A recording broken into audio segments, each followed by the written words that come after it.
దండయాత్ర ఇది మంచు ఫ్యామిలీ దండయాత్ర ఏంట స్టోరీ తెలుసుకోవాలంటే లెట్స్ వాచ్ దిస్ వీడియో. కొన్ని రోజులుగా సైలెంట్గా ఉన్న మంచు కుటుంబం వచ్చే నెలలో తన ప్రతాపాన్ని చూపడానికి సిద్ధమైపోతుంది. బాక్స్ ఆఫీస్పై మంచు వారి దండయాత్ర మొదలవుతుంది. గతేడాది మంచు, విష్ణు, మనోజ్, లక్ష్మిలకు కొన్ని నిరాశజనకమైన ఫలితాలు ఎదురయ్యాయి. దీంతో వారు 2017లో తమ సత్తా చాటడానికి రంగం సిద్ధం చేసుకుంటున్నారు. ముగ్గురు ఒక నెలలోనే థియేటర్లో సందడి చేయడానికి రెడీ అవుతున్నారు. రాజా కిరణ్ దర్శకత్వంలో మంచు, విష్ణు నటించిన చిత్రం లక్కున్నోడు. హన్సిక హీరోయిన్గా నటించిన ఈ సినిమా ఫిబ్రవరి 3న ప్రేక్షకుల ముందుకు రానుంది. ఈ కామెడీ ఎంటర్టైనర్ డి తరహాలో విష్ణుకు మరో విజయాన్ని అందిస్తుందని నమ్మకంతో ఉంది చిత్ర యూనిట్.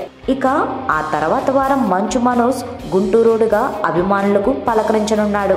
ఇటీవల విడుదలైన ట్రైలర్తోనే మాస్ ప్రేక్షకులను అలరించిన గుంటూరుడు ఫిబ్రవరి 10న థియేటర్లోకి రానున్నాడు. ఇక మంచు లక్ష్మి లీడ్ రోల్లో నటించిన లక్ష్మీ బాంబ్ కూడా ఫిబ్రవరిలోనే ప్రేక్షకుల ముందుకు రాబోతుంది. నిజానికి ఈ సినిమా 3 నెలల క్రిందటే రావాల్సి, కానీ నోట్ల రద్దు, పెద్ద సినిమాల విడుదల వంటి కారణాల వల్ల వాయిదా పడుతూ వచ్చింది.